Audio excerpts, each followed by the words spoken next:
En esta clase vamos a abordar el tema del cristianismo y la filosofía. ¿Qué relación hay? Y en primer lugar vamos a hablar del encuentro del cristianismo con la filosofía. El cristianismo nació en un mundo donde existía la filosofía. Incluso un autor del siglo IV, un obispo que se llama Eusebio de Cesarea, dice que es una de las muestras de la providencia de Dios. Lo mismo que el cristianismo ha nacido en la paz augustana, la paz de Augusto, y así se ha podido expandir, de Octavio Augusto, ha nacido también en un terreno donde había filosofía, y eso forma parte de la providencia divina. Es verdad que nuestro Señor Jesucristo no era propiamente un filósofo, y tampoco se relacionó con filósofos, y tampoco los primeros discípulos eran filósofos, aunque posteriormente el cristianismo defenderá que tiene, y es verdad, una filosofía de la vida. Y cuando entre en contacto con otros filósofos, dirán: nosotros tenemos una filosofía. ¿Por qué? Porque tenemos un pensamiento sobre lo que es el universo y sobre cómo tiene que vivir el hombre. De manera que realmente tenemos una sabiduría. Y lo defenderán los primeros filósofos cristianos del siglo II, siglo III. Tema muy bonito. Pero propiamente diríamos, Jesucristo no es un filósofo. Sin embargo, muy pronto, cuando se expande, se llega a este encuentro. Quizá el primer encuentro, que es muy simpático, es cuando San Pablo va a Atenas. Llega allí, va movido por ese deseo de evangelizar todas las grandes ciudades, muchas de las grandes ciudades del imperio, y acude a Atenas.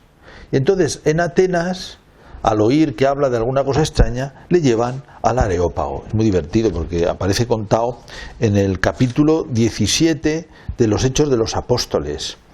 Le llevaron con ellos y le condujeron al Areópago, porque le habían oído hablar, se oía algo de Jesús y la resurrección. Dice: ¿podemos saber cuál es esa doctrina nueva de la que hablas? Dice: todos los atenienses y forasteros que residían allí no se dedicaban a otra cosa que a decir o escuchar algo nuevo. Es divertido. Bueno, San Pablo empieza hablándoles del Dios desconocido, porque cuenta los Hechos de los Apóstoles que se consumía por dentro al ir caminando por la ciudad y ver aquello llena de templos. Y se encontró con un altar que era el Dios desconocido, que en realidad existía, porque los atenienses, que eran muy supersticiosos, tenían miedo de olvidarse de algún Dios y que les pasase algo. Pero aprovechando esa idea, dice: yo vengo a anunciaros ese Dios que no habita en templos hechos por manos de hombres. Ese Dios, y él, interesante, utiliza algunas frases de poetas clásicos griegos, ¿no?, para explicarlo, para conectar con el público. Y a continuación dice: ese Dios va a salvar el mundo por Jesucristo, al que ha resucitado. Bueno, ahí se produjo el fin de aquello. Dijeron: bueno, de esto ya tú iremos otro día. Muchos se fueron y solo unos poquitos, muy pocos, se convirtieron. Es decir, había conectado al hablar un poco de la divinidad, pero en cambio no le pasaron el tema de la resurrección de Jesucristo. Eso nos da que pensar. Desde finales del siglo I hasta mediados del siglo II, el cristianismo produce la idea filosófica de Dios. ¿Por qué se produce esta especie de simbiosis? Ni Sócrates, aunque alguna vez se refiere al Dios, a un Dios, pero entre muchas divinidades, porque claro, ellos vivían en un mundo politeísta, y ninguno de los filósofos clásicos importantes, Sócrates, Platón, Aristóteles, nos dice muy bien qué piensan ellos sobre los dioses. Bueno, forman parte de su cultura y por ahí están. No está muy claro qué papel juegan en su filosofía, prácticamente ninguno, pero no los rechazan. Y tampoco, no los rechazan, pero tampoco lo saben combinar con su universo mental. En cambio, un cristiano, ¿cómo no va a combinar a Dios con su universo mental?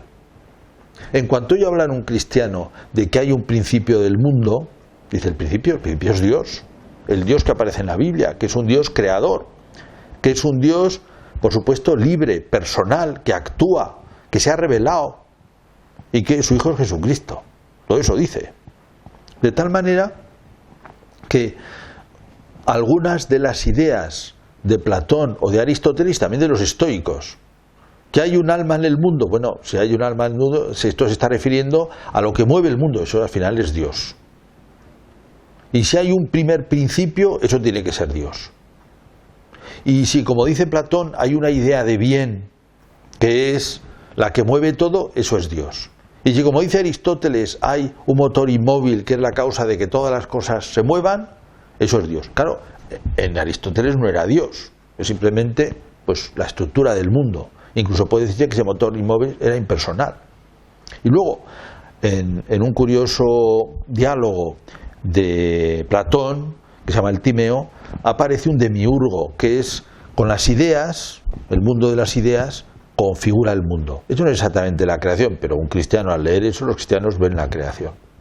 De tal manera que ya a mediados del siglo II hay un concepto filosófico de Dios que fundamentalmente está hecho por los cristianos, y que luego es el que ha quedado en la tradición nuestra. Es decir, y los cristianos sí que tienen una idea de que ese Dios en el que creen, por supuesto que tiene un papel filosófico, no es un mito.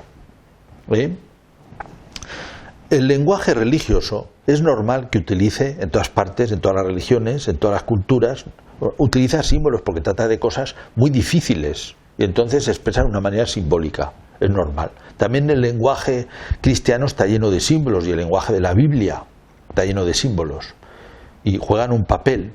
Pero claro, el cristianismo no se conforma con ser un símbolo, sino dice que lo que defiende es realidad también, es realidad. Esto conviene explicarlo un poco más. Si recogemos, si repasamos un poco la mitología clásica, hay muchos hechos. Por ejemplo, ¿qué hace Júpiter? ¿Con quién se acuesta? ¿O con quién no se acuesta? ¿Con quién tiene hijos? Bueno, esos son todos símbolos. Todos símbolos. Símbolos que no les gustaba nada al cristianismo primitivo, porque les parecía que era un dioses impresentables, ¿no? Dioses llenos de pasiones, sobre todo de pasión sexual también, y de violencia, y de rencillas, y de todo esto le parecía asqueroso, ¿no? Y de hecho rechazó totalmente la mitología clásica, ¿verdad? Pero se podía interpretar como si, bueno, las fuerzas de la naturaleza que se combinan, que al mismo tiempo también se estrellan unas con otras. Pero claro, el cristianismo no está hablando de la fuerza de la naturaleza, está hablando de un Dios creador. Un Dios creador. Y ese Dios cree que es verdadero. Y por tanto, digamos, el primer principio de la realidad no está hablando de un símbolo, está hablando de la persona de Dios, de Dios. Y cuando está hablando de Jesucristo, uno podría decir Jesucristo, hijo de Dios, podría considerarse un símbolo. Todos somos hijos de Dios, de alguna manera un hombre muy bueno, es como si fuera hijo de Dios. No, se lo toma totalmente en serio. Cristo, hijo de Dios, afirmación de verdad. Y cuando dice que Cristo ha resucitado, ha muerto y ha resucitado, eso por un lado efectivamente tiene una fuerza simbólica, porque ese símbolo pascual de la muerte y resurrección de Cristo es un símbolo central del cristianismo. Toda la liturgia cristiana participa de la muerte y resurrección de Cristo. Todo cristiano entra en la muerte de Cristo para resucitar con él. Tiene un contenido simbólico potentísimo, pero al mismo tiempo dirá, sí, pero es un hecho histórico. Cristo murió y resucitó, no es un símbolo. Y que Cristo es hijo de Dios no es un símbolo. Pero claro, esto supone, diríamos, que a diferencia de la mitología clásica, que no necesitaba, digamos, justificarse para nada ante la razón, funcionaba totalmente independiente, no tenía nada que ver, cada uno que pensara en lo que quisiera. El cristianismo no, hay un solo Dios, Padre, Hijo y Espíritu Santo. Y ese Dios es el fundamento de la realidad. Eso hay que explicarlo, hay que justificarlo con la razón.